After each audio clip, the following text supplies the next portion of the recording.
ప్రజాస్వామ్యంలో ఓటు వేయడం ప్రతి పౌరుడి హక్కుగా రాజ్యాంగం నొక్కి చెబుతోంది.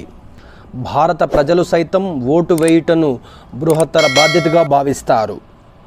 కానీ వయోభారం రీత్యా నడవలేని వారికి, శారీరక వైకల్యం కలిగిన దివ్యాంగులకు ఓటు వేయాలనే దృఢమైన సంకల్పం ఉన్ననూ పోలింగ్ కేంద్రానికి వెళ్ళి ఓటు వేయలేని పరిస్థితి.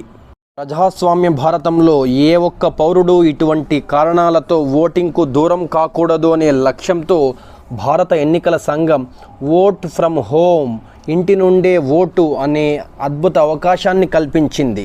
85 ఏళ్లకు పైబడిన వయస్సు కలిగిన వృద్ధులు, 40% కంటే ఎక్కువ శారీరక వైకల్యం కలిగిన దివ్యాంగులు, కోవిడ్ సోకిన వారు ఈ సదవకాశాన్ని వినియోగించుకోవచ్చు. ఇందుకోసం ముందుగా వీరు ఫార్మ్ 12(b)ను పూరించి రిటర్నింగ్ అధికారికి చేర్చాలి. రిటర్నింగ్ అధికారి కార్యాలయ సిబ్బంది గ్రౌండ్ లెవెల్లో ఇన్వెస్టిగేషన్ చేసి అటువంటి వారిని ప్రత్యక్షంగా సంప్రదించి అర్హతలను పరిశీలించి అర్హులైన వారికి ఓట్ ఫ్రమ్ హోమ్ అనే సదుపాయం కల్పిస్తారు. ఇలా అర్హత కల్పించిన వారి ఇళ్లకు పోలింగ్కు కొద్ది రోజులు ముందుగా 5 మంది పోలింగ్ సిబ్బంది మరియు వీడియోగ్రాఫర్ వెళ్ళి బ్యాలెట్ పేపర్ పద్ధతిలో పార్లమెంటుకు వేరుగా, అసెంబ్లీకి వేరుగా 2 రకాల ఓట్లు రహస్య ఓటింగ్ విధానంలో వేయిస్తారు.